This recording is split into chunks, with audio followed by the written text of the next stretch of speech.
a 100,000-ton warship moving at full speed, carving sharp, aggressive turns through the open Atlantic Ocean. Not a destroyer, not a frigate, a full nuclear-powered supercarrier. The kind of ship that can carry an entire air force on its deck. The kind of ship that changes the balance of power just by entering a room, or in this case, an ocean. That ship is the USS John F. Kennedy, and what happened during its sea trials left everyone watching absolutely stunned. Here is what makes this moment so significant. This ship has been under construction for over a decade. It carries a price tag of $13.196 billion, and when it finally hit open water for the very first time, it performed high-speed turns that no ship of this size should logically be able to pull off. By the time this video is done, you will understand exactly why this moment matters, what it tells us about the future of the U.S. Navy, and what makes this carrier unlike anything that has ever sailed before.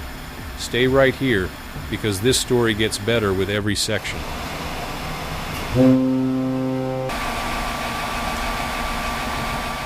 Introduction. The USS John F. Kennedy, hull number CVN-79, is not just a ship. It is the second vessel of the Gerald R. Ford class of nuclear-powered aircraft carriers, and it represents the most advanced warship the United States has ever built. Everything about this carrier, from the way it launches aircraft to the way it tracks threats in the sky, is a generation ahead of what came before it.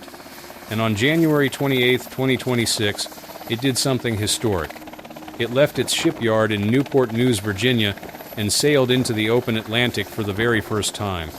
What followed was 8 days of non-stop testing, around the clock, across nearly 2,000 different spaces inside the ship. The footage of those high-speed turns sent shockwaves across the defense community. And today we are breaking down every single detail. Before we go further, what do you think? Does seeing the U.S. Navy push a ship like this into the open ocean make you proud? Type "proud" in the comments below. We want to hear from you. The birth of a legend. To understand just how big this moment is, you have to understand how long this ship took to build, and why. Steel cutting for CVN-79 began back in August of 2015 at Huntington Ingalls Industries' Newport News shipbuilding facility, the only shipyard in the entire United States capable of constructing nuclear-powered aircraft carriers. That single fact alone tells you how special this ship is. There is only one place in America where you can build it. The ship uses what engineers call modular construction, meaning enormous pre-fabricated sections of the vessel, called superlifts, are built separately and then assembled together in dry dock. Each superlift is a massive, self-contained chunk of ship, decks, piping, wiring, and structure, all integrated before assembly. It is a brilliant approach that improves efficiency, but it also adds enormous complexity during the final system integration phase. The ship was officially laid down in 2015, reached 50% structural completion by 2017, and was christened on December 7, 2019, a date chosen deliberately, the 78th anniversary of the attack on Pearl Harbor. A fitting moment for a warship that carries the name of a United States Navy veteran who served his country during World War II. And the cost? Originally pegged at around $11.3 billion back in 2018. But by December of 2025, the Congressional Research Service confirmed the number had grown to $13.196 billion. That is $13.196 billion worth of American steel, engineering, nuclear power, and naval supremacy. Now here is something that most people do not know, and this detail changes how you look at this whole story. What makes CVN-79 different? The USS John F. Kennedy is not just a copy of its predecessor, the USS Gerald R. Ford. It carries significant upgrades, and some of them are game changers. The most visible difference is the radar system. Where the Gerald R. Ford used a complex dual-band radar setup, CVN-79 becomes the very first aircraft carrier ever fitted with the AN/SPY-6 V3 radar, officially called the Enterprise Air Surveillance Radar. This is a three-face rotating phased array system that uses advanced gallium nitride processing. What that means in plain English is this: the Kennedy can see more threats, track them more accurately, and process information faster than any carrier that has ever existed. The same radar family is being installed on the newest Arleigh Burke-class destroyers, which tells you how cutting-edge this technology really is. Then there is the EMALS, the electromagnetic aircraft launch system. Old carriers used steam catapults to hurl aircraft off the deck. CVN-79 uses electromagnets. The result is a smoother, more precise launch that puts less stress on the aircraft's airframe, extends the life of every plane on board, and, critically, can be tuned precisely to handle a much wider range of aircraft weights. That matters enormously when the ship is expected to operate F-35C stealth fighters alongside future unmanned drone platforms. Speaking of the F-35C, the Kennedy is the first carrier in the Ford class specifically designed and certified to operate the F-35C Lightning II from day one. No retrofitting. No modifications. It was built with that aircraft in mind from the very beginning. The ship also features advanced arresting gear, a next-generation system for catching and stopping aircraft as they land on the deck. It replaces the old hydraulic wires with an electromagnetic system that offers far greater control, especially for aircraft at the heavier and lighter ends of the weight spectrum. And then there are the advanced weapons elevators, systems that move munitions from the ship's magazines up to the flight deck at extraordinary speed. More sorties. Faster turnaround. Greater combat punch. The Ford class is designed to generate up to 25% more sorties per day compared to the Nimitz-class carriers it is replacing. That is a massive operational advantage. Before we dive deeper, please take a second to like this video and subscribe. Over 98% of viewers watch without subscribing. It costs you nothing but makes a huge difference to us. The road to the water. Getting this ship to the water was not a smooth ride, and that honesty is important because it shows just how hard these American shipbuilders worked against enormous challenges. The original delivery target was 2024. Then it slipped to July of 2025. Then it moved again to March of 2027. The primary reasons were the certification of the advanced arresting gear and the ongoing work on the advanced weapons elevators. Software certification issues, testing protocol delays, and the sheer complexity of harmonizing so many next-generation systems together all played a role. The congressional watchdog, the Government Accountability Office, reported that the carrier might not be fully in hand until as late as July of 2027. But here is the key point. These delays were not signs of failure. They were signs of exactly what responsible shipbuilding looks like. The men and women at Newport News Shipbuilding were doing what great engineers do. They refused to cut corners on a ship that the United States Navy will depend on for the next 50 years. Every one of those delays was a decision to get it right rather than get it done fast. And the first sign that all of that patience was paying off came on September 29th, 2025. That was the day CVN-79 first moved under its own power, executing a controlled turn in the James River at Newport News. Tugboats were on standby. Engineers watched tensely. And the ship moved smoothly, powerfully, its two A-1B nuclear reactors driving all four propeller shafts for the very first time. Now, here is a question worth thinking about. Do you believe the U.S. Navy should build more Ford-class carriers faster, or focus on quality over speed? Drop your answer in the comments. It's a debate happening at the highest levels of defense right now. The sea trials, what actually happened. January 28, 2026. Ship spotters on social media started posting images first, a massive silhouette moving out of Newport News Harbor. Then Huntington Ingalls Industries confirmed it officially. The USS John F. Kennedy had left port. For the very first time, under its own power, headed into the open ocean. Rear Admiral Casey Moton, the program executive officer for aircraft carriers, described the moment this way: "Seeing this Navy industry team take CVN-79 to sea for the first time was nothing short of thrilling. What happened next was 8 days of relentless testing.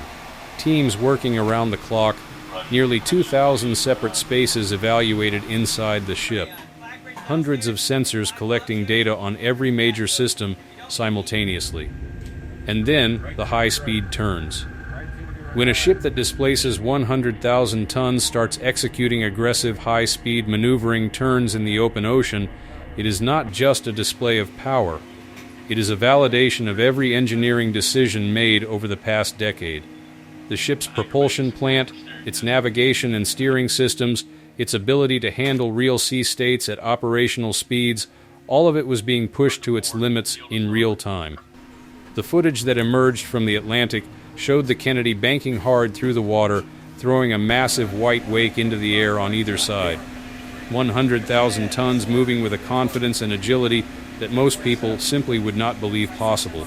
The trials evaluated propulsion performance, power generation stability, electrical distribution under load, ship control systems, anchoring, and firefighting capabilities. It was, as one shipbuilder described it, the first real proof that every hand that touched this ship left something that worked. On February 4, 2026, the Kennedy returned to Newport News. Builder's sea trials. Officially complete. Passed. What comes next? Here is where the story gets even more interesting, because what happens after the sea trials is just as important as what happened during them.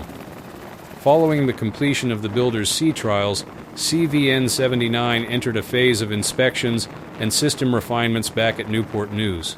The next major milestone is Navy acceptance trials, where the U.S. Navy itself, not the shipbuilder, takes the ship out and evaluates it on their own terms. Once that is passed, delivery to the Navy follows, with commissioning into full active service targeted for March of 2027. After commissioning, the Kennedy is headed to Naval Base Kitsap Bremerton in the state of Washington, making it the very first Ford-class carrier based on the U.S. West Coast. That positioning is deliberate. It puts the most advanced carrier in the American fleet in the perfect location for sustained deployments to the Indo-Pacific and Indian Ocean, exactly where the U.S. Navy needs its strongest assets as global competition intensifies. Here is another detail worth considering, which is one most people completely overlook. The original USS John F. Kennedy, hull number CV-67, was the last conventionally powered aircraft carrier in the U.S. fleet. It was decommissioned in 2007, stored in Philadelphia, and in early 2025 it was towed all the way to Brownsville, Texas to be scrapped. One Kennedy ending, another Kennedy beginning. There is something deeply symbolic in that timeline. And what about the future of the Ford class beyond CVN-79? 2 more carriers are already under construction. The USS Enterprise, hull number CVN-80, and the USS Doris Miller, CVN-81. The gap between the Kennedy and the Enterprise is expected to be roughly 3.5 years, significantly shorter than the decade-long gap between the Ford and the Kennedy. The lessons learned on the Kennedy are already being used to accelerate the construction of those follow-on ships. One more thing, and this one is strategic. The Secretary of Defense has formally called for accelerating Ford-class construction, citing the rapid expansion of China's carrier program as the driving reason. The Kennedy sea trials were not just a shipbuilding milestone. They were a direct message to every rival naval power on the planet. Here is something to think about. Out of all the advanced systems on this carrier, which one do you think matters most for its combat effectiveness? The radar, the EMALS launch system, or the weapons elevators? Share your answer below. There is no wrong answer here. The human story. Behind every billion-dollar figure and every technical milestone, there is a human story. And it is one worth telling. Thousands of skilled American workers spent years of their lives building this ship. Welders, electricians, pipe fitters, systems engineers, software coders, project managers. Many of them worked on this ship for so long that their children grew up hearing about it at the dinner table. When the Kennedy finally moved under its own power in September of 2025, some of those workers were watching from the riverbank with tears in their eyes. As one shipbuilder reflected during the sea trials, every hand that's touched this boat has left its mark. That is not just a poetic statement. It is the literal truth.